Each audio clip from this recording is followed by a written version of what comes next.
साथीहरू हामी चाहिँ कहाँ जाँदैछौँ होला त हामी चाहिँ जाँदैछौँ आज गौथली मुभी हेर्न सबैले हेरेर भ्याउनुभयो है हामीले त भर्खर हेर्न जानु लाग्यो के लास्ट भयो फिल्म हल जाँदैछौँ साथीहरू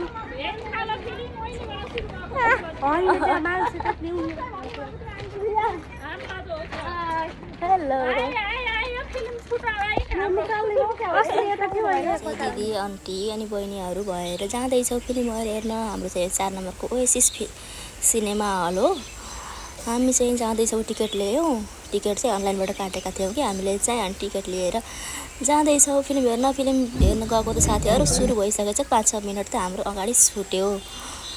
अनि जाँदैछौँ हाम्रो आफ्नो ठाउँ हेर्न हामी चाहिँ तलै पर्थ्यौँ के अनि माथि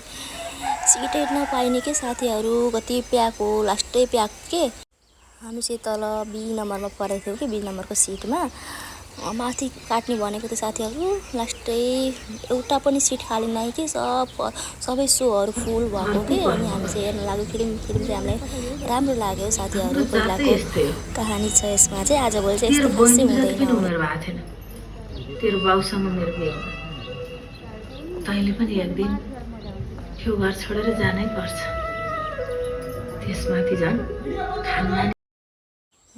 फिल्म चाहिँ राम्रो लाग्यो है सोझो भए पनि बुढाले चाहिँ एकदम माया गर्ने कि श्रीमतीलाई चाहिँ यस्तै साथ सपोर्ट गर्ने श्रीमान भयो भने चाहिँ नारीलाई दुःख हुँदैन जति दुःख भए पनि खुसी हुन सक्छन् भन्ने सन्देश पनि दिन खोजेको रहेछ त्यस्तै छ राम्रो छ यस्तै छ गाइस खानाको लागि सल्लाह हुँदैछ होटलहरू हेर्दैछ भइहाल्छ अब खाना यस्तो जसरी हुन्छ पसलमा खाने कुन होटलमा खाने गर्न लागेको थियो कि हामी चाहिँ 3 बजेको सो हेर्न गएको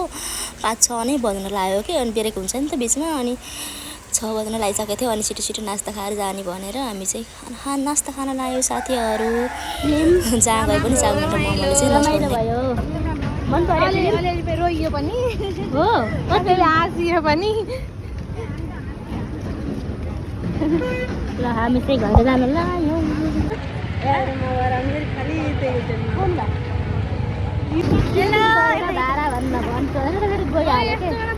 हामी चाहिँ घर पनि आइसक्यो खाजा खाएर साथीहरू फिल्म कस्तो लाग्यो भन्दा एकदम राम्रो लाग्यो भन्नुभयो सबैले अनि